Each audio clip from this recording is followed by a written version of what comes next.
আর স্লিভসটাও হচ্ছে সুন্দর এমব্রয়ডারি ওয়ার্কের মধ্যে আমরা পাচ্ছি। সো এটা হচ্ছে স্লিভসের পার্টটা, সাথে প্যানেল আছে। এই প্যানেলটা হচ্ছে ফ্রন্ট পার্টের দামানে দুইটা কর্নারে বসবে। এটা ফ্রন্ট পার্টের দামানে দুইটা কর্নারে বসবে, এটা দামানের ফুল দামানে বসবে এটা। এরপরে হচ্ছে এটা স্লিভসে যাবে, ব্যাক পার্টের দামানে বসাতে পারবেন। আর এইটা হলো নেকে বসে যাবে, এইটা নেকে বসে যাবে। সো আমরা অনেকগুলো সুন্দর সুন্দর প্যানেল পাচ্ছি। কেন হবে একটা সাইডে ও আচ্ছা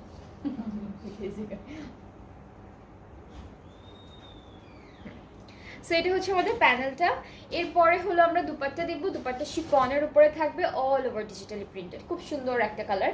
অ্যান্ড ফুল ড্রেসটার কালারটাই হলো ওরা সেম রেখেছে, ফুল ড্রেসটার কালারটাই হচ্ছে সেম একটা কালারের মধ্যে। So here is the dupatta. ট্রাউজারটাও সেম কালার ক্যামব্রিক কটনের উপরে আছে। অলরাইট, সো এটা যার যার পছন্দ হয়ে যাচ্ছে ইনবক্স করে ফেলবেন। প্রাইসটা হচ্ছে ৮,৩০০ টাকা অন